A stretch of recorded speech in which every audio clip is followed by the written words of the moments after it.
नमस्कार दोस्तों। बेटा आज हम आपके सामने सिखाएंगे synthesis use of phrase in opposition. बेटा फ्रेज इन अपोजिशन होता क्या है, इसको ध्यान से समझेंगे। जब हम वाक्य को सिंथेसिस करते हैं तब हम कभी कभी फ्रेज इन अपोजिशन का यूज करते हैं। होता क्या है, देखो जब एक आदमी के बारे में दो बातें बताई जाएं तब हम उन दोनों बातों को एक साथ लिख देते हैं। क्या करते हैं बेटा, एक आदमी के बारे में दो बात बताई जाए उनको एक साथ लिख दिया करो। जैसे सेंटेंस है कोई, मानो कि Virat Kohli was our captain, CAPTAIN। Virat Kohli was our captain, Virat Kohli हमारा कप्तान था। उसके बाद है he played, PLAYED, he played well, वह अच्छा खेला। सेंटेंस समझिए बेटा, एक आदमी के बारे में दो बातें। पहली बात विराट कोहली, उसके बाद कौन है, अवर कैप्टन हमारा कप्तान। तो Virat Kohli was our captain, Virat Kohli हमारा कप्तान था। ही प्लेड वेल, वह अच्छा खेला।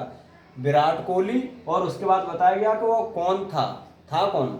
जब एक व्यक्ति और उसकी पहचान साथ में दे दी जाए बेटा तब हम फ्रेज इन अपोजिशन के रूप में इसको सिंथेसिस करते हैं। देखो कैसे, सबसे पहले हम लिखेंगे विराट कोहली, जो नाम लिखा है उसको लिखिए आप, विराट कोहली। अब उसके बाद ये हटा दिया जाता है हेल्पिंग वर्ब, यहां से लिखेंगे कॉमा लगा के, ध्यान रखेंगे हेल्पिंग वर्ब जो कॉमा। विराट कोहली अवर कैप्टन, CAPTAIN। अब उसके बाद ये हटाएंगे प्रोनाउन। केवल दो चीजें हटानी है, पहले वाक्य का हेल्पिंग वर्ब, दूसरे वाक्य का प्रोनाउन जो सब्जेक्ट के रूप में सामने आता है। दूसरे वाक्य का सब्जेक्ट है, ये प्रोनाउन है, इसको भी हटाएंगे और हेल्पिंग वर्ब को भी। विराट कोहली अवर कैप्टन, उसके बाद करेंगे बेटा प्लेड, PLAYED, प्लेड वेल। हो गया, बिल्कुल इजी है, करना कुछ नहीं है। केवल आप जब एक आदमी और उसकी पहचान भी दी जाए, उसके बारे में दी जाए उसने क्या किया। Virat Kohli was our captain, Virat Kohli हमारा कप्तान था। ही प्लेड वेल, वह अच्छा खेला। क्योंकि विराट कोहली और उसकी पहचान दी जा रही है, वो हमारा कप्तान था, इसीलिए ध्यान से देखेंगे। हमें करना कुछ नहीं, पहले वाक्य का हेल्पिंग वर्ब हटाइए बेटा और दूसरे वाक्य का सब्जेक्ट जो कि एक प्रोनाउन के रूप में हमें दिया जाता है, आप इसको हटा दीजिए तो हमें मिल जाएगा विराट कोहली, वाज हटेगा अवर कैप्टन, उसके बाद है प्लेड वेल, यानी विराट कोहली हमारा कप्तान अच्छा खेला। अब इसी तरह देखो एक और वाक्य बनाएंगे, उसको ध्यान से देखेंगे। मानो सेंटेंस है कोई, Shivaji was a Maratha, MARATHA, Shivaji was a Maratha, Shivaji एक मराठा थे। उसके बाद है ही डिफीटेड, DEFEATED, डिफीटेड माने पराजित किया। ही डिफीटेड औरंगजेब, AURANZEB,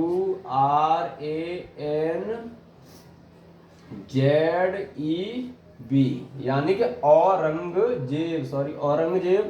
अब देखो इसका हम क्या बनाएंगे, हमें सेंटेंस दिया है शिवाजी वाज मराठा, शिवाजी एक मराठा थे।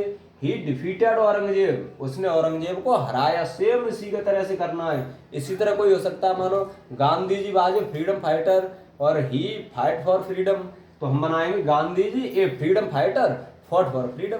इसी तरह देखो शिवाजी वाज ए मराठा, शिवाजी एक मराठा थे। ही डिफीटेड औरंगजेब, उन्होंने औरंगजेब को हराया। सबसे पहले करते क्या बेटा, हेल्पिंग वर्ब और जो सब्जेक्ट है उसको हटा दिया करो, और कुछ नहीं करना। तो शिवाजी, ध्यान से देखेंगे, शिवाजी कोमा लगा के ए मराठा, शिवाजी एक मराठा। उसके बाद है defeated Aurangzeb, DEFEATED, defeated Aurangzeb. बस करना कुछ नहीं है, बिल्कुल इजी है। औरंगजेब,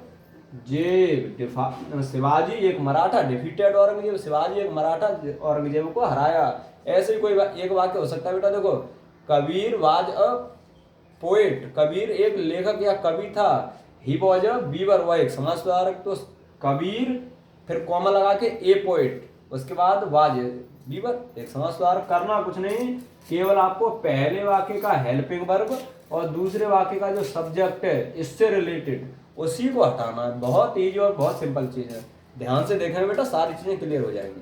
धन्यवाद।